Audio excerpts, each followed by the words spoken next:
Glória a Deus, irmãos. Boa tarde, a graça e a paz do Senhor Jesus. Amém. Louvado seja o nome do Senhor. Sejam todos muito bem-vindos mais uma vez nesse culto de louvor e adoração ao nosso Deus. Culto de ensino da palavra de Deus. Quero cumprimentar cada um dos irmãos que estão aqui. Nós estamos recebendo pela primeira vez aqui a irmã Maria Conceição Sávio, que veio com a Dalila, a Lana Peixoto, a Gabriela Diamantina. Levante a sua mão agora, vocês estão nos visitando pela primeira vez, vocês são bem-vindos, uma salva de palmas às nossas visitantes. Que Deus abençoe vocês, que vocês sejam abençoados nesse culto em nome de Jesus. Também quero cumprimentar os irmãos que estão conectados conosco através do YouTube da Igreja Videira Manaus, são todos muito bem-vindos. Que o Senhor os abençoe, que o Senhor os guarde, que o Senhor os prospere em nome de Jesus. Aleluia. Eu quero compartilhar a palavra desse domingo. E hoje eu quero falar a respeito de um remédio para a ansiedade. Semana passada nós começamos a falar de ansiedade e hoje eu quero continuar falando desse assunto. Alguns irmãos nos procuraram falando que foi de Deus, pastor. Tem muitas pessoas passando por lutas com ansiedade, mas tem outros irmãos que às vezes ficam meio perturbados porque nós falamos que a ansiedade é pecado. A ansiedade é uma coisa que acomete todas as pessoas em algum momento da vida e a Bíblia fala que é pecado. Aí eu queria começar tranquilizando os irmãos que nem tudo que nós chamamos de ansiedade é ansiedade conforme o conceito da Bíblia. A Bíblia tem um conceito de ansiedade, mas tem muitas coisas que nós passamos, que nós chamamos de ansiedade, que não encaixa nesse conceito pecaminoso da Bíblia.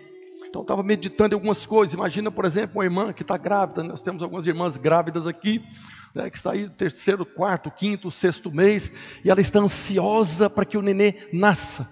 Então nós falamos que ela está ansiosa para pegar logo o nenê. Esse tipo de ansiedade é pecado, irmão? Sim ou não? Não, não é pecado. Esse é um desejo profundo de ter logo o bebê nas suas mãos. Outra situação, às vezes você está trabalhando numa empresa aí, quase 2 anos sem tirar férias, está cansado e está ansioso para tirar férias, para poder viajar com a sua família. E aí você está ansioso também. Esse é um tipo de ansiedade que é pecado? Não, não é pecado. Aí tem uma situação, por exemplo, eu estava pensando, nós estamos aqui em Manaus, você quer fazer uma viagem para Belém, e aí você pega um barco aqui para ir para Belém, 5, 6 dias do rio, é água e mato, chega uma hora que você está ansioso, doido para chegar logo, Isso é pecado também, é uma ansiedade que é pecado? Ir para o Pará é pecado, sim ou não? Então não é pecado, Então você apenas quer que complete aquela missão, Então tem muitas coisas que nós ficamos ansiosos, mas não é pecado. Pecado na Bíblia, a ansiedade que é pecado na Bíblia, é aquela preocupação crônica em relação a coisas que está por acontecer, que não aconteceram ainda. É aquela preocupação crônica com o futuro. Você se desgasta, se consome por algo que você talvez esteja imaginando que vai acontecer. Então coisas, por exemplo, um irmão falou aqui de uma pandemia, Existe a pandemia, um problema de saúde, de enfermidade, problema econômico. E aí você é tomado por um desespero. Se eu perder o emprego, como é que vai ser minha vida? Se eu perder o emprego, eu não vou ter dinheiro para sustentar minha família. Se faltar comida na minha casa, como é que vai ser? E se por acaso eu adoecer desse Covid, como é que eu vou tratar da minha enfermidade? Não aconteceu ainda, está aí no mundo, o diabo está assombrando o mundo, e quantas pessoas entraram em pânico nessa pandemia, com essa ansiedade maligna, que prende as pessoas, que impede as pessoas de cultuar, de estar na reunião da célula. Aí se eu morrer com essa pandemia, quem é que vai pagar o meu enterro? Meu Deus do céu, é um desespero que assombra as pessoas. Então esse é um tipo de situação pecaminoso, não vai acontecer, não aconteceu, apenas aquela preocupação crônica. Goiânia, o país todo, o mundo todo passou por essa pandemia. Eu tenho uma irmã minha, irmã mesmo, que mora em Goiânia, que ela praticamente passou 1 ano sem sair de casa. Ela não tinha nenhuma comorbidade, ela usou tanto álcool gel, que deu um processo alérgico na mão dela, que estava na carne viva. O médico proibiu de usar álcool, porque estava na carne viva a mão dela. Aquela preocupação terrível dentro de casa. E a gente chegava e falava para ela, use uma máscara, faz alguma coisa, saia de casa. Não vou sair, se eu sair, eu sei que eu vou morrer. Então assim, esse é um tipo de preocupação pecaminosa, é uma ansiedade que além do limite de qualquer coisa que você possa passar. Nós temos que guardar o nosso coração. Nem tudo que a gente considera ansiedade é ansiedade no conceito da Bíblia. Agora, nós realmente sabemos como vai ser o dia de amanhã? Na verdade, nós não sabemos como será o dia de amanhã. Jesus fala isso lá no Evangelho de Mateus, no capítulo 6, verso 34. Ele diz: portanto, não vos inquieteis, não fiquem ansiosos com o dia de amanhã, pois o amanhã trará os seus cuidados, basta ao próprio dia o seu mal. Essa palavra mal no final do versículo aqui é aborrecimento. Então vamos viver um dia de cada vez. Deixa que os aborrecimentos do amanhã, enfrente eles amanhã. Vamos resolver o aborrecimento de hoje primeiro. Porque tem pessoas que fazem o pacote da semana toda e já fica preocupado, já fica ansioso, que não vai dar certo, e a vida vira um inferno. As pessoas que estão do lado sofrem por causa disso. É uma ansiedade que está perturbando o ambiente da casa da família. Então basta o aborrecimento de hoje para hoje. Vamos guardar o de amanhã para o amanhã. O que nós precisamos saber é que existe uma base legal diante de Deus para que a gente possa viver no descanso. O descanso de Deus, para que nós possamos viver em paz. Semana passada nós falamos a respeito do que Jesus nos concedeu. O Senhor falou: eu vos dou a minha paz, eu vos deixo a minha paz. Não conforme o mundo dá. A paz que o mundo nos oferece é uma paz condicional. Você está abençoado da sua família, no seu trabalho, no seu ministério, você está em paz. Mas se de repente surgiu uma circunstância, a paz foi embora. Mas a paz que o Senhor nos deu, aquela paz que excede o entendimento, mesmo no meio da guerra, mesmo no meio da dificuldade, ela guarda o nosso coração. É esse cuidado que Deus tem conosco, e lá pela obra da cruz Ele nos concedeu essa paz. Agora, o fato de nós dizermos que algumas coisas são pecaminosas, como a ansiedade, por exemplo, e nesse nível é pecado, não significa que você agora está debaixo de condenação, que a pregação agora virou uma acusação na sua cabeça. Tem alguns irmãos e irmãs que falam o tempo todo: eu sou muito ansioso, pastor, eu sou muito ansioso. Eu falo: você não é ansiosa, você não é ansioso. Por que você é ansioso? O Senhor vai te abençoar em todos os seus caminhos. Você já é mais do que vencedora, você já é abençoada com toda sorte de bênção. Então tem muitos irmãos que cultivam essa questão da ansiedade: eu sou muito ansioso o tempo todo, confessando que é ansioso. Por que não confessa o fruto do Espírito? Eu tenho domínio próprio, eu sou uma pessoa paciente, eu tenho paz, eu tenho alegria, eu transbordo do amor de Deus no meu coração. Então nós temos que guardar nossa boca para não ficar confessando aquilo que não vai te ajudar em nada. Precisamos guardar o nosso coração para confessar aquilo que Deus fala a nosso respeito, aquilo que nós temos no Senhor, aquilo que nós podemos no Senhor e aquilo que nós somos no Senhor. Então, quando nós estamos ministrando aqui, falando de algumas coisas pecaminosas, não é para que você fique debaixo de condenação e de acusação. Tem uma verdade absoluta que você tem que colocar diante de qualquer pregação, diante de qualquer versículo, diante de qualquer circunstância na sua vida, que é o que Paulo fala na carta aos Romanos, capítulo 8, verso 1. Isso aqui é uma verdade absoluta. Agora, pois, já nenhuma condenação há para os que estão em Cristo Jesus. Nenhuma. Não há condenação. Mas pastor, o senhor falou que a ansiedade é pecado, eu sou uma pessoa ansiosa, então eu estou debaixo de pecado. Ainda que você seja ansioso, agora pois, já nenhuma condenação há para aqueles que estão em Cristo Jesus. E se você está em Cristo, ainda que você seja uma pessoa ansiosa, você não está mais debaixo de condenação. O Senhor não está nos acusando mais, o Senhor não está te acusando mais. A pregação não pode produzir acusação no seu coração. O Senhor não está nos condenando mais. Lá no Evangelho de João, no capítulo 16, a partir do verso 8, Jesus fala a respeito do Consolador que viria. Mas antes Jesus disse: é preciso que eu vá para que o Consolador venha. E ele diz: quando ele vier, convencerá o mundo do pecado, da justiça e do juízo. Está aí, pastor, a Bíblia está falando que o Espírito Santo está me convencendo do pecado, então eu sou uma pessoa ansiosa, e agora o Espírito Santo está falando que isso é pecado, que eu tenho que resolver isso na minha vida. Então o Espírito Santo veio para convencer o mundo do pecado, mas agora o pecado que está falando aqui, do pecado porque não crê em mim. O pecado que o Espírito Santo veio para convencer o mundo, é porque o mundo não crê no Filho de Deus. A partir do momento que você creu no Filho de Deus, você foi convencido do pecado. Você já foi convencido do pecado. Você foi tão convencido do pecado que você clamou por um Salvador. E aí o Espírito Santo te convenceu da justiça. Ele veio para convencer do pecado, da justiça. E ele veio para te convencer da justiça de Deus. Que você foi feito justiça de Deus em Cristo. Essa é o convencimento, esse é o convencimento que o Espírito Santo está operando hoje na vida dos filhos de Deus. Hoje o Espírito Santo não está te convencendo mais do pecado, da natureza pecaminosa, porque você não tem mais a natureza pecaminosa. Você foi feito nova criatura, filho de Deus, tem a natureza do santo. Você é chamado na Bíblia de santo, não é mais pecador. Agora o Espírito Santo tem mais dificuldade de convencer alguns crentes da justiça do que do pecado. Alguns crentes foram convencidos fácil do pecado, mas agora o tempo todo estão debaixo da condenação, porque o Espírito Santo está lutando para convencer você da justiça. É da justiça que foi realizada na cruz. Olha o que ele fala, que ele veio para convencer da justiça, porque vou para o Pai e não me verei mais. Por que Jesus falou que ele veio convencer da justiça? Porque ele foi para o Pai. Ele disse, é preciso que eu vá para que o Consolador venha. Por que Jesus tinha que ir? Para apresentar a obra.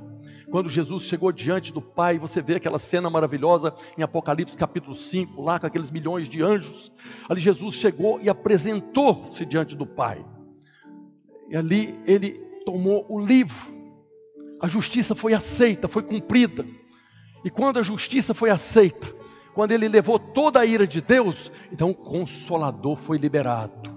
Jesus foi, e quando o Consolador veio, então significa que a justiça foi aceita pelo Pai, e nós fomos justificados, fomos feitos justos. Então nós não temos mais condenação, porque você já foi feito justo. O que sobra hoje é o juízo. O Espírito Santo Consolador está convencendo o mundo do juízo. Por quê? Porque o príncipe deste mundo, o diabo, já está julgado. Aqueles que não creem no Senhor, aqueles que não reconhecem a obra da cruz, onde Deus executou a justiça, então esses estão condenados. Não é o seu caso mais. Você já foi justificado pela obra da cruz. Você já foi convencido do pecado. E hoje você precisa ser convencido pelo Espírito Santo da justiça. Você foi feito justiça de Deus em Cristo. E porque você foi feito justiça de Deus em Cristo, você pode reinar em vida. O dom da justiça nos foi concedido, o presente da justiça. Por que alguns irmãos ainda ficam ansiosos por causa do pecado? Porque eles ainda creem que eles têm que ter alguma justiça própria para complementar a obra da cruz. Mas a justiça de Deus nos foi dada como um dom, como um presente. Então quando você está ouvindo uma pregação que acaba despertando em você que ainda há situações de pecado na sua vida, atos pecaminosos, como nós estamos falando de ansiedade. Quando nós percebemos que há alguma coisa na nossa vida que não está de acordo com a nossa nova natureza, nós agora temos uma nova natureza, nós devemos viver conforme essa nova natureza. Quando você percebe que tem alguma coisa na sua vida que não está em conformidade, o que você tem que fazer? Ficar debaixo de acusação? Não, vá para diante daquele que começou a boa obra na sua vida. Um dia Deus começou uma boa obra na sua vida, e nós vemos Paulo falando aqui em Filipenses capítulo 1, verso 6. Estou plenamente certo de que aquele que começou boa obra em vós, há de completá-la até o dia de Cristo Jesus. Essa é a obra que o Espírito Santo está realizando na nossa vida hoje. Nós vemos Paulo também falando, Romanos 6,14, porque o pecado não terá domínio sobre vós, pois não estáis debaixo da lei, e sim da graça de Deus. É a graça que nos foi concedida. Então a obra do Espírito Santo hoje na nossa vida, além de convencer da justiça, é transformar você. Se você ouve uma pregação, se você faz alguma coisa errada que não deveria fazer, e você é constrangido, vá para diante daquele que começou a boa obra. A promessa dele é que ele vai completar essa obra. Então nós nos colocamos diante de Deus e abrimos o nosso coração. Senhor, eu fiz mesmo, está errado, eu sei que é errado. Faz alguma coisa, me transforma. Eu quero viver conforme a minha natureza. Não sou mais o velho homem, sou o novo homem, que foi criado em justiça e santidade. Paulo fala isso na carta aos Coríntios, né? É os santificados chamados para ser santo. Nós fomos santificados pela obra da cruz e agora somos chamados para viver como santos. Mas essa não é obra nossa, essa é uma obra do Espírito Santo transformando você. O que nós precisamos é apenas de reconhecer que tem alguma coisa errada. E ainda há muitas coisas erradas na nossa vida. Alguns anos atrás eu estava em Goiânia, na igreja, já era pastor lá, eu era gerente da rádio, então conhecia muitos irmãos. E um dia eu fui num supermercado próximo lá, do prédio da igreja, um supermercado grande. Eu peguei algumas coisas e estava indo para o caixa, começou uma bagunça lá dentro do supermercado. Começou uma mulher gritando e um homem gritando, e as pessoas correndo. E esse homem falava palavrões assim, cabeludos mesmo, aqueles palavrões, aquelas palavras de baixo calão mesmo, mas aos berros lá, gritando dentro do supermercado, cheio de gente. E eu fui lá para ver quem que era, e para minha surpresa, quando eu vi, era o irmão da igreja. Era meu aluno no seminário, eu estava dando aula no seminário para ele. E esse irmão estava gritando a todo pulmão, palavrões assim que eu nunca ouvi nem na boca dos ímpios por aí. Brigando com aquela mulher. Eu saí de fininho, fui embora, que se ele me visse ali ia ficar constrangido, né? Então é alguém que precisa ser transformado. É filho de Deus, recebeu nova natureza. O que faltou para ele ali naquele momento? O fruto do Espírito. Talvez de amor, de paz, de paciência, domínio próprio. Perdeu completamente o controle. Mas é alguém que está debaixo de condenação por causa disso? Não. Não está debaixo de condenação. O que ele precisa é de chegar diante de Deus para ser transformado. Reconhecer que aquilo que ele fez está errado. Para que aquele que começou a boa obra nele possa completar aquela boa obra. Tem uma outra situação que eu vi algum tempo atrás, está no YouTube. Depois, se os irmãos procurarem lá, você vai ver. Foi um bandido, trocou tiro com a polícia. Foi baleado, estava agonizando lá no chão. As pessoas tudo em volta, amaldiçoando ali. E de repente apareceu uma irmãzinha do coque. Aquelas irmãs do saião, e ajoelhou do lado dele ali e começou a falar com ele. Ele estava espumejando sangue pela boca, estava morrendo, era um moribundo ali naquela hora. E ela começou a falar: você quer entregar sua vida para Jesus? Você quer receber Jesus no seu coração na hora da morte? Mas o que eu fiquei chocado é que alguém falou assim: não prega para ele não, deixa ele ir para o inferno, ele é bandido. O cara estava morrendo, apareceu uma serva de Deus agora, para que ele fosse salvo como ladrão da cruz. Lembra que do lado de Jesus tinha 2 ladrões também pregados na cruz? Jesus não ficou amaldiçoando, vocês vão para o inferno, ladrão sem vergonha. Aquela irmã estava fazendo o que Deus mandou fazer, que mandou cada um de nós fazermos. E ela estava pregando para ele: e você quer aceitar Jesus no seu coração? E ele, sim, não dava conta de falar. E essa pessoa que estava do lado ali, não foi só uma que estava falando: não prega não, deixa ele para o inferno, ele é bandido. Eu tenho certeza que era crente. Você acha que o ímpio ia falar isso? O ímpio que não acredita na salvação? Era um crente que estava falando para a pessoa não pregar, para aquele homem ser salvo. Quem é que estava errado ali? Quem estava pregando ou quem estava falando para não pregar? Você ficaria de que lado nessa história aqui? Jesus salvou o ladrão do lado dele, o outro não aceitou, mas aquele que aceitou foi salvo. E aquele marginal que estava ali, naquele momento de agonia, ele recebeu Jesus. E por que você acha que essas coisas acontecem?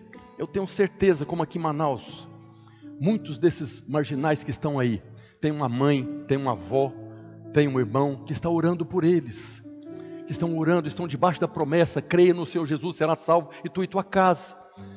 E aquele homem não mudou o seu jeito, mudou os seus caminhos, mas na hora da morte, Deus enviou um anjo para falar para ele, e ele foi salvo. O problema é aqueles que estavam ali, que precisam reconhecer. Você tem noção do que aconteceu ali? Você já teve a experiência do amor de Deus? Você sabe o preço que foi pago na cruz? Não foi pago para os crentes, porque Deus amou o mundo, porque Deus amou os marginais. O que aquele crente estava falando ali, anula a obra da cruz para isso aí. Não oferece para ele o pagamento da dívida. Isso é pecado, irmão? Sim ou não? Ele está mandando anular a obra da cruz, o preço que foi pago. O irmão estava orando aqui pelo encontro de crianças, e ele falou que as irmãs estão pagando o preço pelas crianças. Nós não pagamos preço nenhum. Está errado, viu, Mateus? Nós não pagamos preço, o preço já foi pago. O preço foi pago. Quando nós oramos para que alguém seja salvo, é para que o milagre aconteça como na vida daquele marginal que estava ali morrendo. Nós temos o privilégio, nós recebemos a palavra da reconciliação e o ministério da reconciliação. E quando nós estamos orando por salvação, nós estamos sendo um canal de Deus. Não é preço isso, não tem preço nisso. Quando se fala de preço, é uma dificuldade, é uma luta. Não, nós temos o privilégio de ser um canal para que nome de pessoas sejam escritas no livro da vida. Eu falo isso aqui quase todos os domingos. Nós temos o privilégio e a oportunidade de ser um canal de Deus para que o anjo escreva o nome de pessoas. Aquela senhora que pregou para aquele marginal, ela pode se alegrar no Senhor, porque o nome daquele marginal foi escrito no livro da vida com tinta de sangue. Porque ela foi lá e pregou para ele. É uma pérola na coroa dela que está guardado, esperando ela chegar. E um dia ela vai encontrar com aquele ex-marginal no céu. Tem tanto tempo, talvez era uma senhora, talvez até já encontrou. Imagina o tamanho da glória que é você chegar lá e encontrar aquelas pessoas que você pregou. Talvez até aquelas pessoas que você pregou e eles não aceitaram. Você orou por eles, você jejuou por eles e eles blasfemaram, não aceitaram. Mas na hora de morrer, ou depois num outro caminho, eles creram, os olhos foram abertos, eles creram, e você vai chegar lá no paraíso, você aqui, mas você não aceitou. Não aceitei aquele dia, mas depois eu aceitei. Depois o Espírito Santo me convenceu do pecado. Você não me convenceu, mas você falou do pecado, e depois o Espírito Santo me convenceu. Então nós somos esse povo que temos o privilégio de sermos esse canal de Deus. Mas quando nós identificamos alguma coisa na nossa vida que está em desacordo com a nossa nova natureza, nós temos que buscar aquele que começou a boa obra. Diga amém. Ele começou e ele vai completar. Então nós precisamos começar a confessar as verdades. O que nós temos que fazer diante dessas circunstâncias? Nós temos que dar um nome certo para cada coisa. Cada coisa tem um nome. Aquilo que é pecado tem que ser chamado de pecado. Qual que é o problema que existe hoje aí no mundo? Que aquilo que é pecado, eles estão dando outros nomes. Tem coisas que a Bíblia coloca como abominação. A ciência não reconhece. É abominação diante de Deus, mas no mundo estão falando, não, você nasceu assim, você é assim. Ou então, não, eu tive um trauma na minha infância, e eu fiquei dessa maneira, por isso que eu sou dessa maneira. Aquilo que é pecado, estão dando outro nome. Não, desde criancinha eu já percebia que eu era assim. Eu não virei, eu já era. Estão dando outros nomes para aquilo que é pecado. E tudo isso é uma tentativa de mudar o nome de pecado, para criar uma crença errada. Aquele que acha que não é pecado, então ele está em paz. Ele não é transgressor da lei. Mas nós estamos aqui para anunciar isso, para que os crentes possam chegar diante de Deus e ser transformados. Porque tem muitos crentes hoje aceitando abominações, reconhecendo abominações diante de Deus como algo como se fosse natural, que nem a ciência reconhece. Tem crente aceitando como natural. Não estão orando para ser transformado, para ser liberto, para ser curado. Quando nós nos posicionamos e tratamos o pecado como pecado, então nós vamos agora manter a nossa crença no caminho correto. Nós vamos ter uma atitude correta, porque agora eu creio da maneira correta. Vamos tirar a crença errada e dar a oportunidade das pessoas serem libertas. Tem muitas coisas que o mundo considera como normal. Não é pecado, não existe esse negócio de pecado. No mundo isso é normal, na igreja não pode ser. O que era pecado há 2000 anos atrás é pecado hoje do mesmo jeito. A palavra de Deus é a mesma. Deus é o mesmo, ontem, hoje e será eternamente. O que muda são os conceitos das pessoas, mas a palavra de Deus é a mesma. E quando eu reconheço que pecado é pecado, quando eu dou o nome certo, então eu vou buscar agora a nossa transformação, que é a obra do Espírito Santo. Se tem alguma coisa errada na sua vida, e você acha que não está errado, você vai chegar diante de Deus para ser transformado? Não vai, mas se você reconhece e dá o nome certo, você vai clamar, você vai chorar diante de Deus, para que seja transformado, para que você viva conforme a sua natureza. Aí vai buscar o Senhor para ser transformado, como Paulo fala em Romanos 12:2. E não conformeis com este século. Não fique na forma desse mundo. O mundo está criando formas. Nós não podemos conformar, aceitar a forma do mundo. O mundo fala que não é pecado, mas nós sabemos que é pecado. Então nós chamamos o pecado de pecado. Não conformeis com este século, mas transformai-vos pela renovação da vossa mente. Nós nascemos de novo, somos novas criaturas. Nosso espírito está pronto, foi salvo. E agora nós estamos vivendo o tempo da transformação da nossa alma, que é a salvação da nossa alma. Eu preciso ser transformado. Mas infelizmente alguns crentes estão sendo transformados na alma, mudando a mente para as coisas do mundo. É o contrário. A partir do momento que nós nascemos de novo, nós agora temos um manual, nós temos a palavra da vida, e nós temos que deixar a mente do mundo e sermos transformados conforme a palavra de Deus. Mas tem alguns irmãos que estão aceitando a forma do mundo, estão sendo transformados, destransformados, né? Estão voltando a aceitar essas coisas do mundo, que são pecados. Que é pecado? Eu não estou falando isso aqui para gerar condenação em ninguém, eu só estou falando a verdade, que a obra do Espírito Santo hoje é para transformar você na imagem do Santo. Um dia todos nós compareceremos ali na presença dele, tal qual ele é. É essa obra que Deus está realizando hoje. E nós não devemos conformar com as coisas desse mundo. Agora, às vezes é pecado, quando você reconhece que tem algo errado na sua vida. Aí o diabo vem com o inferno inteiro produzir acusação. Nós não podemos esquecer essa verdade. Agora, pois, já nenhuma condenação há para aqueles que estão em Cristo Jesus. Mas isso não impede o diabo de tentar, não impede o diabo de acusar. Ele é o acusador. Às vezes é pesado, e é por isso que Jesus disse, lá em Mateus 11:28, vinde a mim, todos os que estáis cansados e sobrecarregados, que eu vos aliviarei. O Senhor faz um convite aqui. Está cansado, está sobrecarregado, está angustiado, está ansioso, vem a mim. Venha a mim que eu vou aliviar você. Esse é um convite que o Senhor faz. Por que Ele faz esse convite? Porque Ele pode tirar o jugo pesado das costas daquele que não consegue resolver o problema. A maioria de nós, quando percebemos alguma coisa errada na nossa vida, nós mesmos querendo agora vigiar, policiar, para que não aconteça mais. Está certo. Se você identificou alguma coisa, é esse o caminho, mas é o Senhor que vai transformar.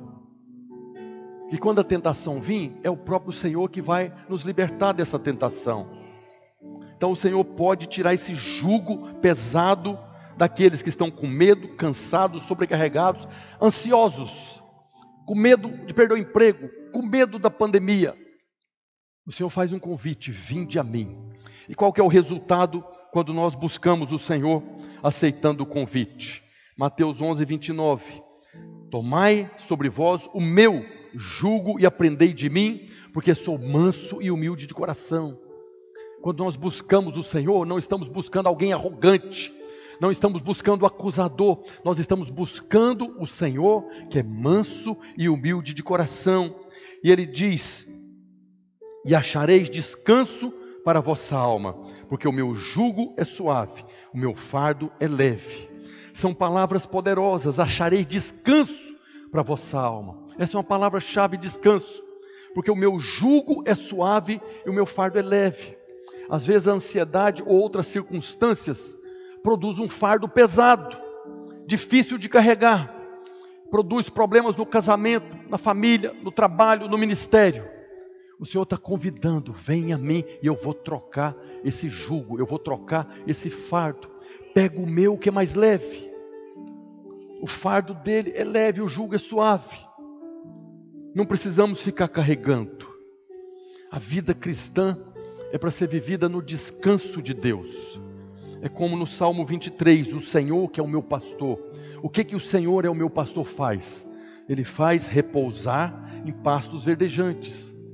Ele não manda trabalhar nos pastos verdejantes, Ele leva para repousar, uma posição de descanso nos pastos verdejantes.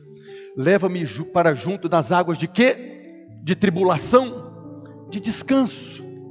O trabalho do Senhor, que é o seu pastor, é colocar você na posição de descanso.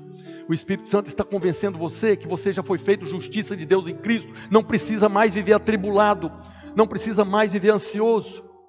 O Senhor está levando para você para um lugar de refrigera a minha alma. Alma refrigerada, sem perturbação, sem tribulação. Nós precisamos guardar o coração nessa posição.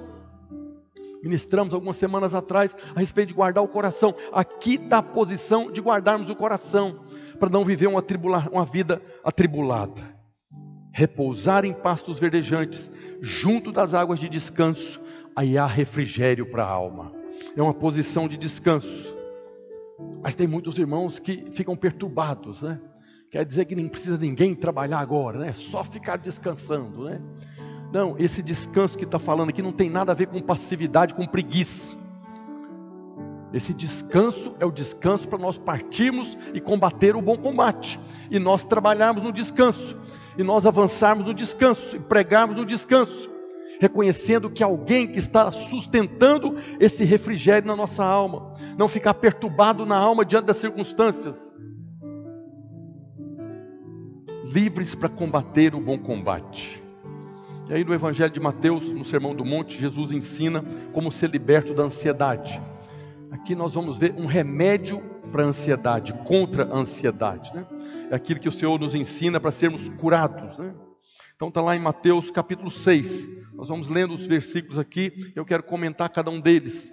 Então Mateus 6, 25 está escrito: por isso vos digo, é o próprio Senhor Jesus que está falando, não andeis ansiosos pela vossa vida, quanto ao que haveis de comer ou beber, nem pelo vosso corpo, quanto ao que haveis de vestir. Não é a vida mais do que o alimento e o corpo mais do que as vestes. A primeira coisa que nós precisamos, como Jesus está falando aqui, para vencer a ansiedade, é ver o valor real de cada coisa. É de nós darmos valor para as coisas certas, de darmos importância para aquilo que realmente tem importância. Quando nós não entendemos o valor real de cada coisa, nós ficamos ansiosos, ficamos atribulados. O que o Senhor está falando aqui está se referindo aos textos anteriores, porque ele começa falando aqui por isso, né? E nos versos anteriores está falando mesmo de sustento, de provisão. Na verdade está falando dos ataques de Mamon. E ele fala, não fique ansioso pela vossa vida. O que o Senhor está falando aqui é que mais importante do que o alimento é a vida. Mais importante que a roupa que você vai vestir é o corpo que você tem. Nós não devemos ficar preocupados com aquilo que não é o mais importante. Se você avaliar a sua vida, e aí os administradores de empresas são bons nisso, você precisa separar as coisas por importância e urgência.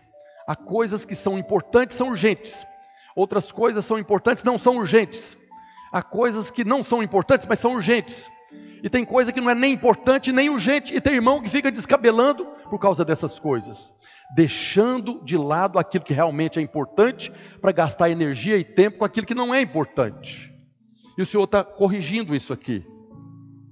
Uma coisa muito comum é que as pessoas dão muita importância na opinião dos outros. Já viu aquela frase? Gasta o que não tem para comprar o que não precisa, para parecer ser o que não é. Tem muitas pessoas que vivem dessa maneira. Gastam um dinheiro que não tem para comprar o que não precisa, para parecer para os outros aquilo que ele não é. Completamente dispensável. E o que é pior, as pessoas ficam ansiosas por causa disso aqui. Essa questão da ansiedade é uma coisa muito séria. Hoje se fala aí, os psicólogos, né, das crianças hoje, por causa da internet, por causa das curtidas, por causa dos seguidores, né? Crianças aí adoecendo, porque tem aquela expectativa de ter, sei lá, quantos seguidores, quantas curtidas, quantos compartilhamentos. Não é só criança não, tem muito adulto sofrendo com isso. Faz uma postagem com aquela expectativa, vai bombar na internet. E aí fica acompanhando aquilo de dia e de noite, não bomba e dá aquela depressão. Tem realmente importância isso?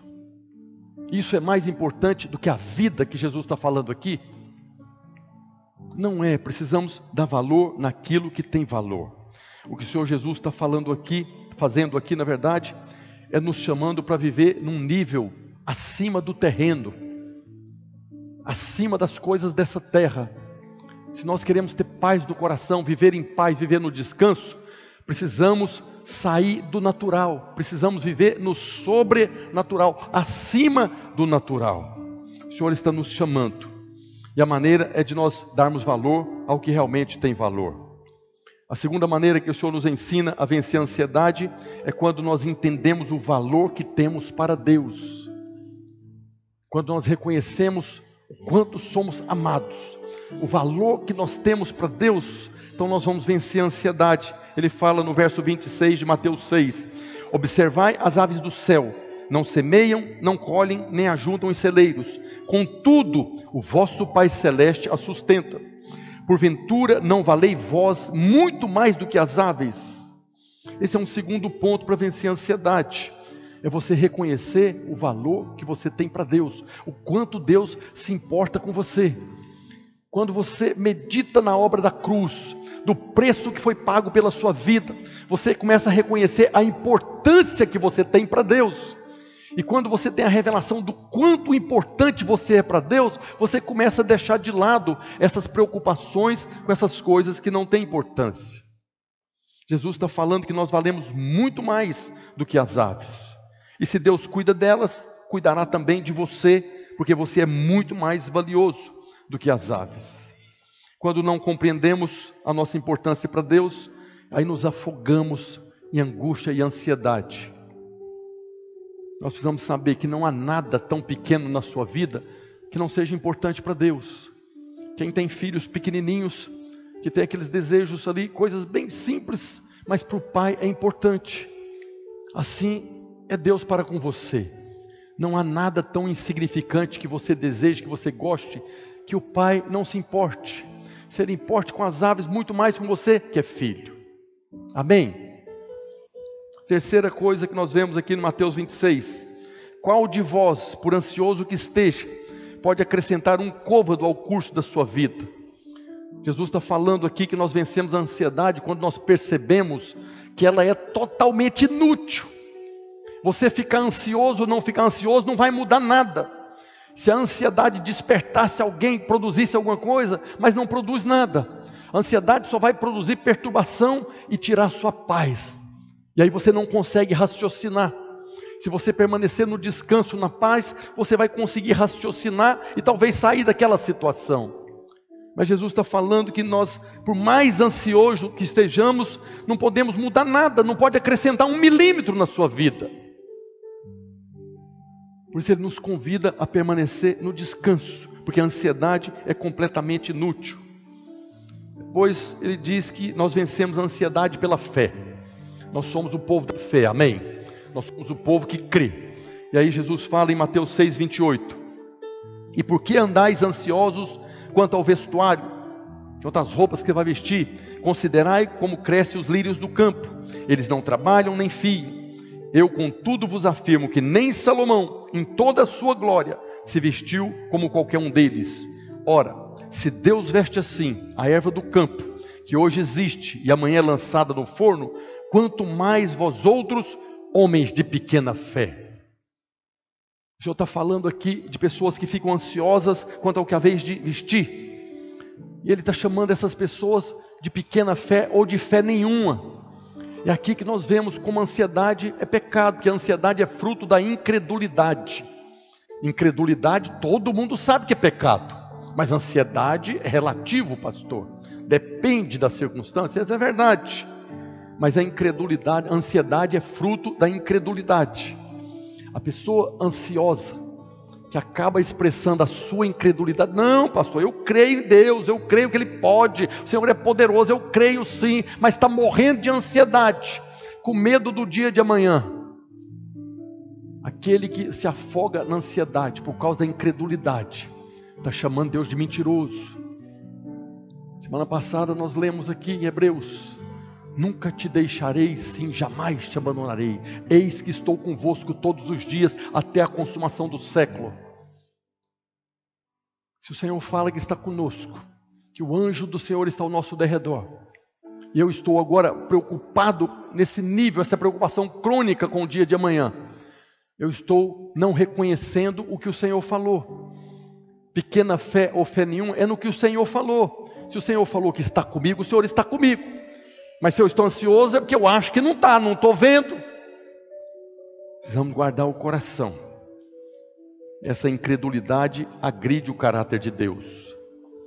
No verso 31 de Mateus 6, o Senhor fala para nós que nós vencemos a ansiedade conhecendo a Deus como Pai. Portanto, não vos inquieteis, dizendo: que comeremos, que beberemos, ou com que nos vestiremos? Porque os gentios, os ímpios, os mundanos, é que procuram todas essas coisas, pois vosso Pai Celeste sabe que necessitais de todas elas. Foi aqui no Sermão do Monte que Jesus falou pela primeira vez, nos ensinando a chamar Deus de Pai, a reconhecer Deus como Pai. Até ali os judeus não chamavam Deus de Pai. Para o judeu, a maioria deles até hoje, Deus é Deus, é o Todo-Poderoso, é justiça. Mas Jesus nos ensinou a chamar Deus de Pai. Abba Pai, é esse Pai de amor, esse Pai amoroso. Se nós quisermos vencer a ansiedade, precisamos olhar para Deus como Jesus nos ensinou. Pai, na oração do Pai Nosso, Jesus nos ensinou a orar, a falar com Pai Nosso. Não é com o juiz. Deus é juiz? Sim, Ele é juiz. É justiça? Sim, é justiça. Mas Jesus nos ensinou a chamá-lo de Pai. Lá na cruz, Jesus chamou o Pai de Deus, para que nós pudéssemos hoje chamar Deus de Pai. Amém? Jesus nos substituiu. Para nós ímpios, condenados, Ele era só Deus. Mas Jesus entrou no nosso lugar, pagando a nossa dívida. E lá na cruz Ele bradou: Deus meu, por que me desamparaste? Para que nós hoje pudéssemos chamá-lo de Pai. Ele nos substituiu na cruz. E nós vemos até o filho pródigo, na parábola de Lucas 15, que fez tudo errado. Mas quando ele precisou e buscou o Pai o socorreu. Quanto mais você, homem de pequena fé, que Jesus está dizendo aqui. Nós somos filhos amados de Deus e não precisamos mais andar com medo. Paulo fala na carta aos Romanos, capítulo 8, verso 15: porque não recebestes o espírito de escravidão para viverdes outra vez atemorizados, mas recebestes o espírito de adoção, o espírito de filiação, no qual clamamos: Abba, Pai.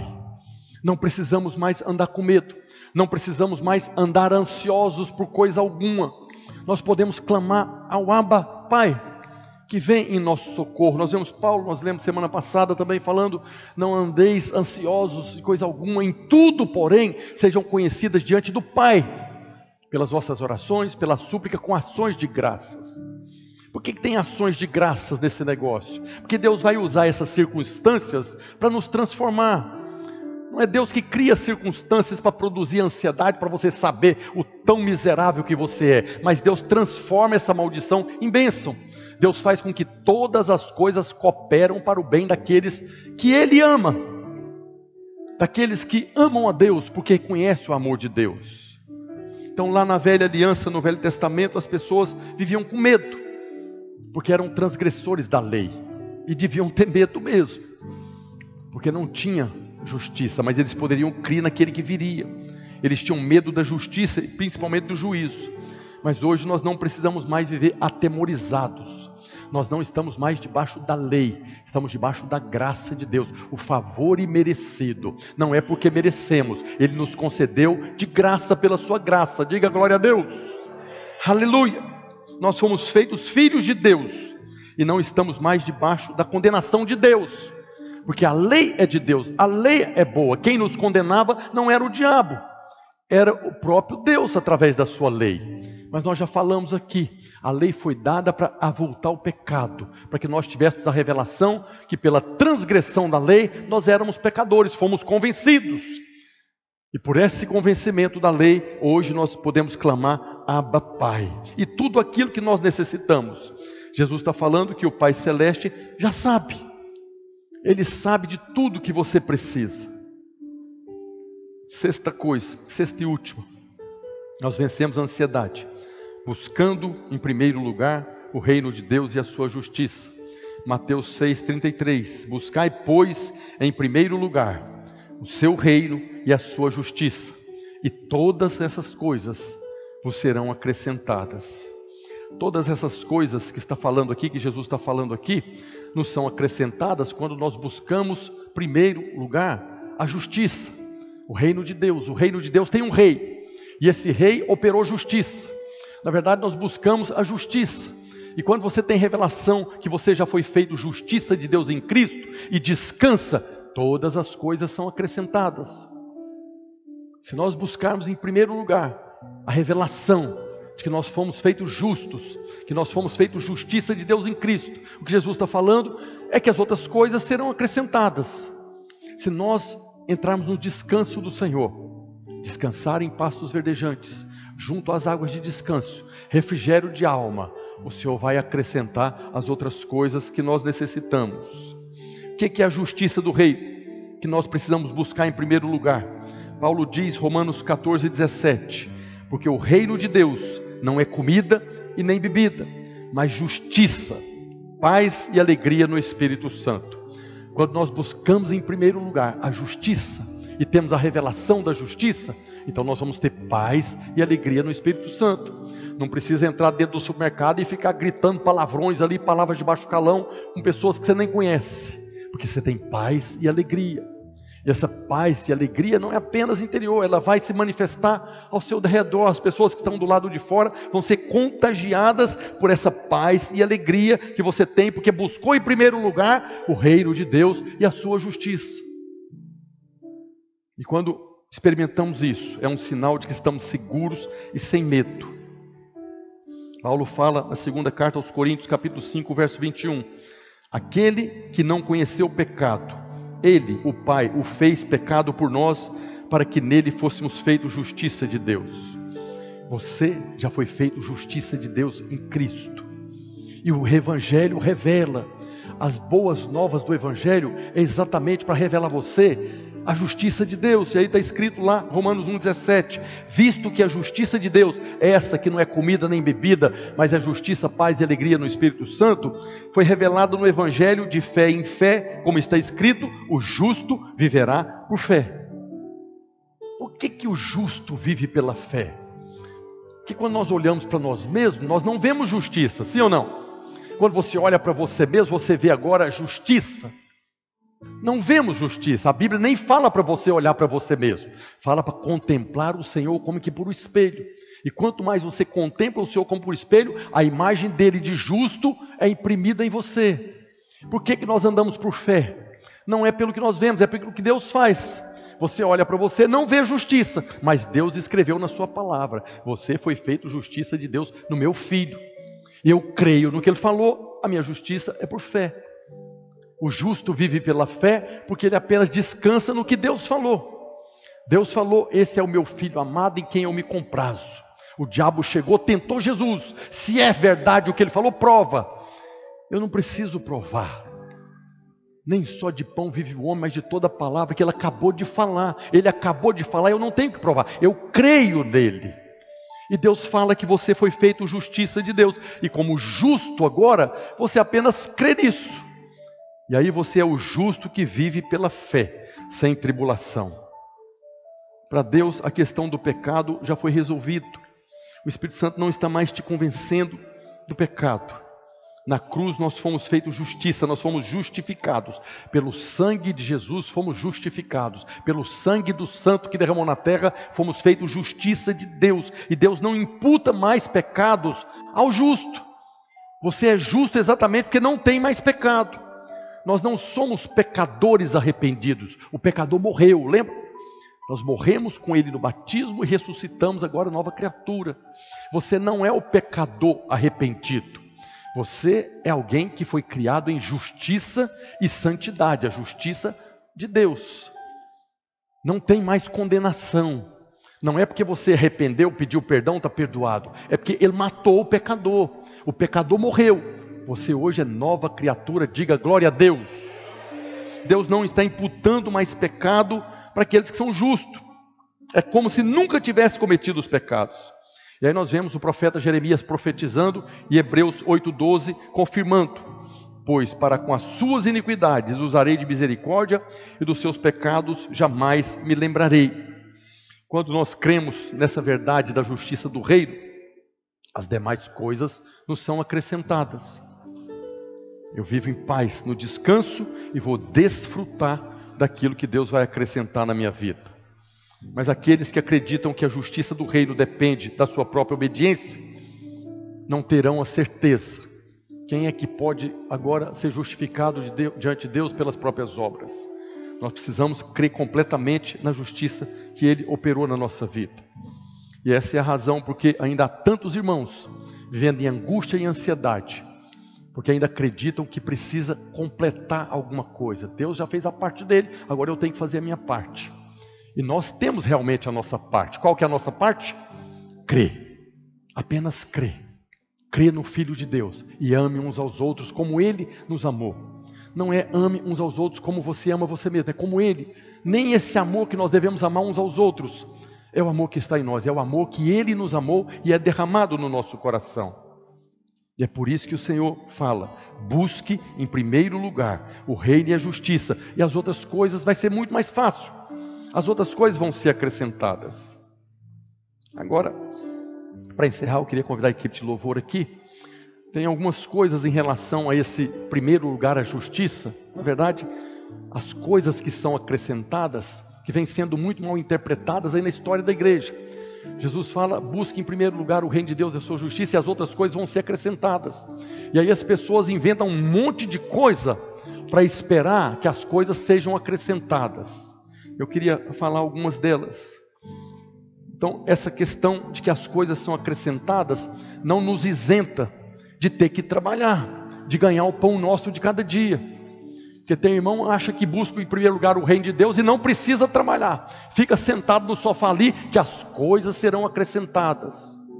Não foi isso que Paulo falou lá na carta aos Tessalonicenses? Paulo falou, 2 Tessalonicenses capítulo 3, verso 10. Porque quando ainda convosco vos ordenamos isso: se alguém não quer trabalhar, também não coma. O fato de buscarmos a justiça de Deus não nos isenta de termos que trabalhar. Jesus até ensinou na oração do Pai Nosso: o pão nosso de cada dia dá-nos hoje. Eu vou sair para trabalhar, me abençoa para que eu tenha o sustento lá. Segunda coisa, os crentes não estão isentos da sua responsabilidade de uns para com os outros.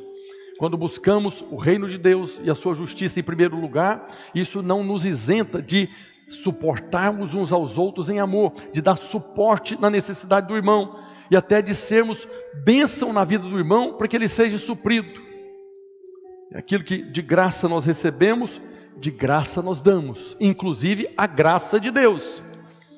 O objetivo principal da graça que nos foi consentida não é apenas para que você possa desfrutar da graça, é que você se torne uma pessoa graciosa como Ele é gracioso. Então, no primeiro estágio nós recebemos a graça, no primeiro estágio nós recebemos o amor, desfrutamos do amor, desfrutamos da graça, e agora nós vamos expressar o amor.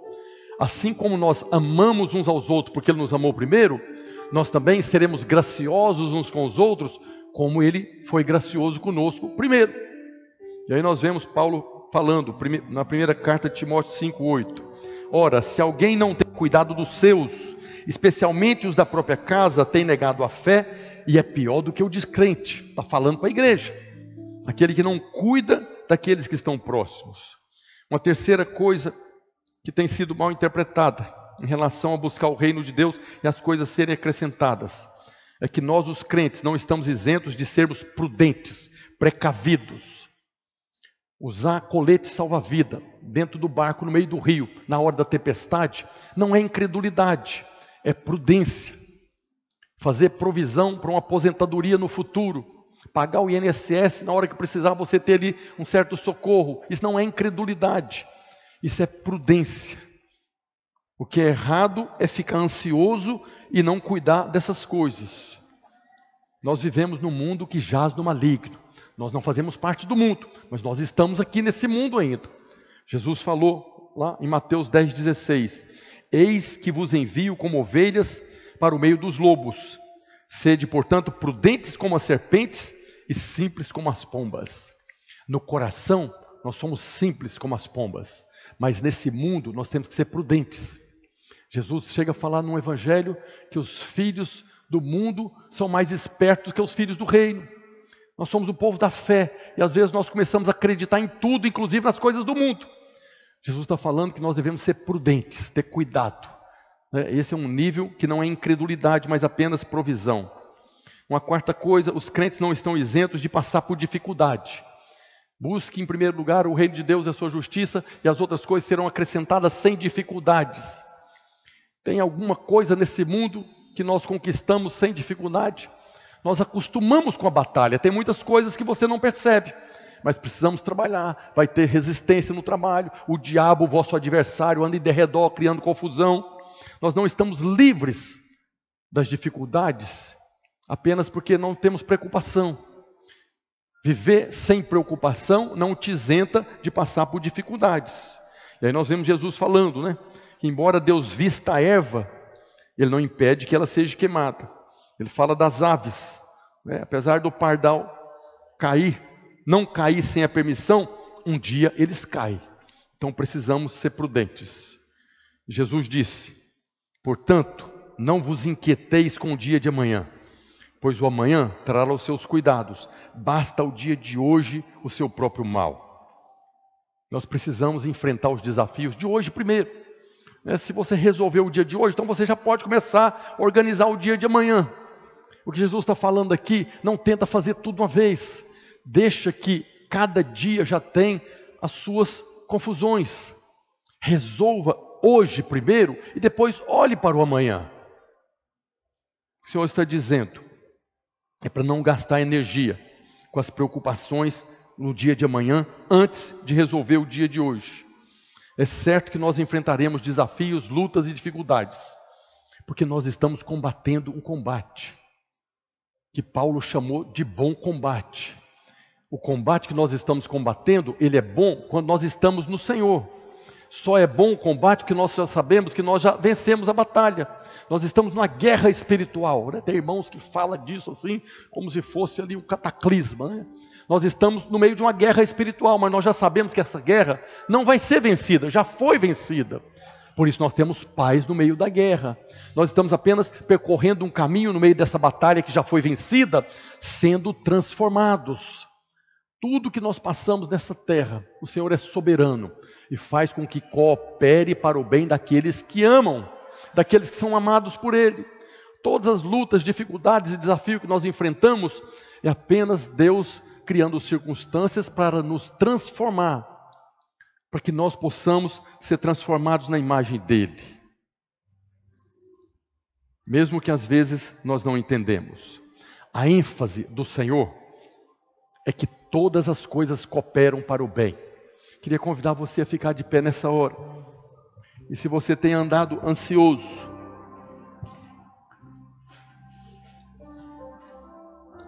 se você não tem tido controle dessas circunstâncias, o que é que você tem que fazer baseado no que Jesus ensinou aqui hoje? Entrega. Entrega. Em tudo, porém, sejam conhecidas diante de Deus pela oração, pela súplica, com oração de graça. Pega o pacote todo, o dia de hoje, o dia de amanhã, esse ano, entrega para o Senhor. É aquela oração de entrega, de se render diante do Senhor, sabendo que Ele pode todas as coisas. E que você vai enfrentar todos os desafios e lutas, apenas sabendo que Ele vai fazer com que tudo isso coopere na sua transformação. Feche os olhos e ore ao Senhor agora. Senhor, nós te louvamos, ó Deus, louvamos o teu santo nome. Te agradecemos pela tua palavra que é poderosa, que nos instrui, que nos ensina, que nos corrige, que nos repreende, que nos educa na justiça do Senhor. Eu te louvo e agradeço pela vida de cada um dos irmãos que estão aqui hoje e oro, clamo ao Senhor, ó Deus e Pai de nosso Senhor Jesus Cristo, que o Senhor nos conceda espírito de sabedoria, de revelação, do pleno conhecimento do Senhor e das verdades da tua palavra, que a cada dia nós possamos crescer, ó Deus, na revelação do descanso que o Senhor já nos colocou, que a cada dia possamos ter a revelação maior de que o Senhor está nos conduzindo, nos fazendo repousar em pastos verdejantes, nos levando para junto das águas de descanso, trazendo refrigério para nossa alma.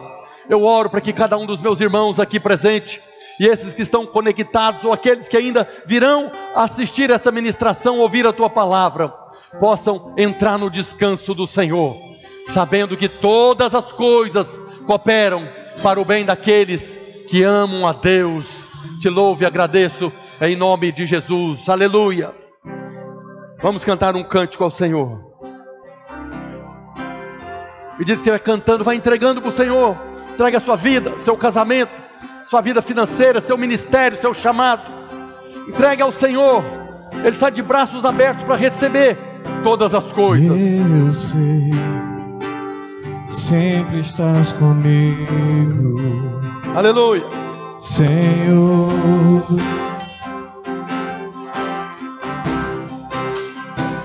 também sei Cante ao Senhor. que nada acontece sem a tua vontade.